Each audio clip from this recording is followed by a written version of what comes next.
Penguin Random House Audio presents The Knockout Queen by Rufi Thorpe. Read for you by Michael Crouch. You're born naked, the rest is drag. RuPaul.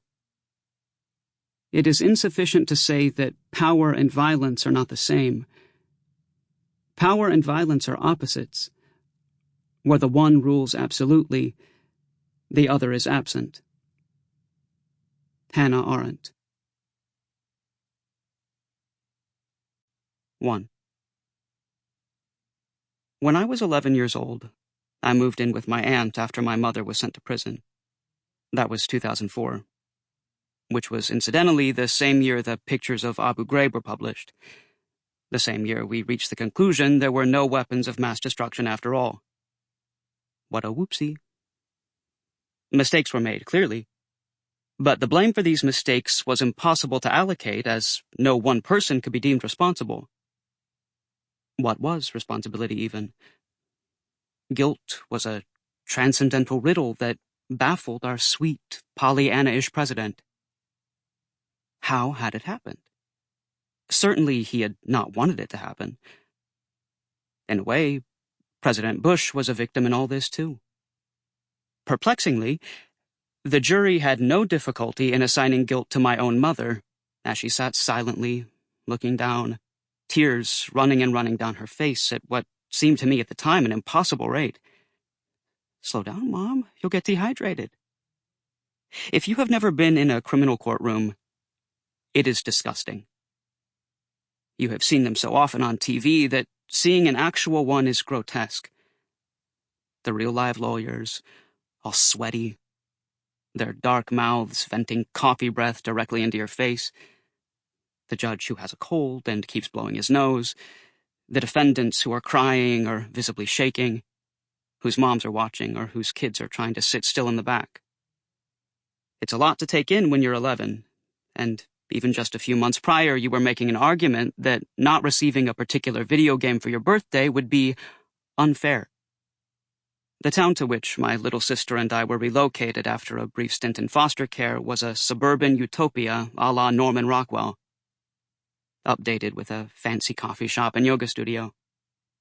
We moved in just before the 4th of July, and I remember being shooed into a town fair where there were bounce houses and hot dogs being sold to benefit the Kiwanis Club.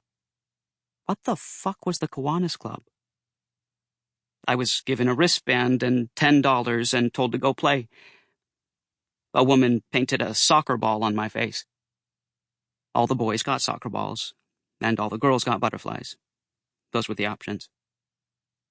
Bordered on the west by the sea, on the north by a massive airport, on the east by a freeway, and on the south by a sprawling, smoke-belching oil refinery, North Shore was a tiny rectangle. Originally built as a factory town for the oil refinery, it was a perfect simulacrum of a small town anywhere in America, with a main street and cute post office, a stately brick high school, a police department with predictably brutalist architecture. But instead of fading into rural sprawl at its edges, this fairy tale town was wedged inside the greater body of Los Angeles. My aunt's place was one of those small stucco houses that look immediately like a face, the door forming a kind of nose, and the windows on either side two dark, square eyes. She had a cypress bush in the front that had turned yellow on one side, and many pinwheels planted on the border of her lawn. The bright-colored plastic sun-bleached to a ghostly white as they spun in the wind.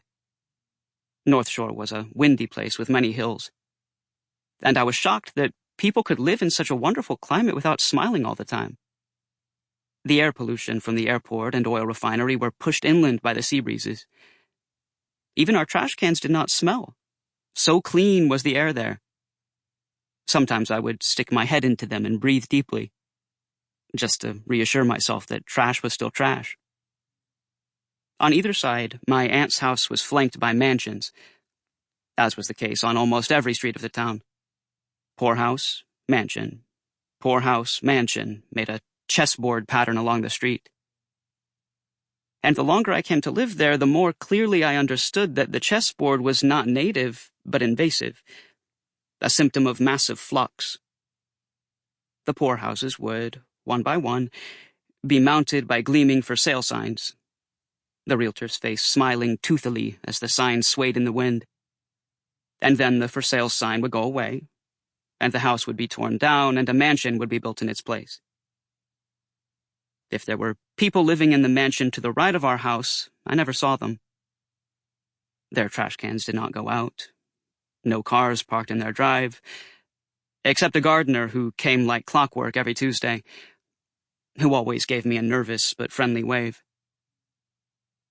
In the mansion to the left of our house, there lived a girl and her father.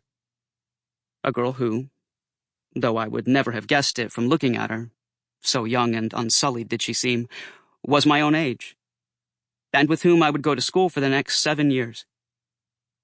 Her name was Bunny Lampert, and she was the princess of North Shore. And somehow, almost against my will, I became her friend. One thing that Bunny and I had in common, besides being next-door neighbors, was an unusual lack of adult supervision.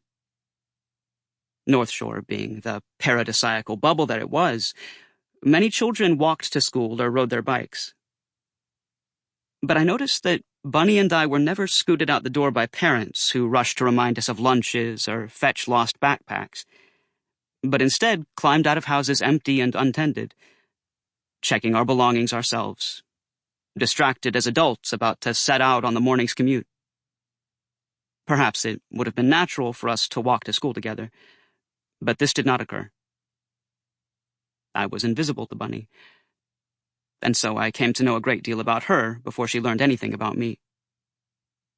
The first year I was in North Shore, we were in 6th grade. But even then, Bunny was tall, the tallest girl in our year, but also taller than the tallest boy. I'm sure there are people who would tell you who the most beautiful girls in our school were, and Bunny would not have been found on any of their lists. And yet I loved to look at her. Not for any arrangement of features or gifts of figure, but because she was terribly alive, like a rabbit or a fox. She was just right there. You could see her breathing, almost feel the blood prickling in her skin, her cells gobbling the sunlight. I think, as we headed into middle school, it was this vital, translucent quality that kept boys her age from having crushes on her.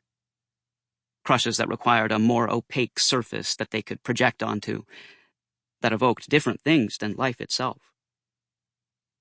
They were interested in girls who reminded them of movies, or who seemed older, or who seemed innocent, or who seemed smart. Bunny didn't seem. She didn't remind me of anyone. I liked to walk behind her for the cute way she would pull a wedgie from her butt, the way she would sing to herself, always a little sharp, the way she ate an Eggo waffle from a paper towel as she went, careful to throw the paper towel away in a trash can when she got to school. Her father, though I hardly ever saw him, I saw everywhere. It was his wolfish grin on almost every dangling for sale sign in the town, his arms crossed over his chest, his white teeth showing in a friendly laugh. He was on for sale signs, but he was also on banners at our school, where he sponsored a seemingly endless number of fundraising events. He was on the city council, and so his name was further attached to every fair, carnival, rally, or Christmas parade. Ray Lampert was inescapable. I had seen him at that first 4th of July fair. A huge sign with his headshot on it at a booth where a pretty blonde woman gave out picnic blankets with his company's logo stitched on one side. 2 Palms Realty. I was afraid to take one of the blankets, even though the pretty blonde woman manning the booth told me they were free.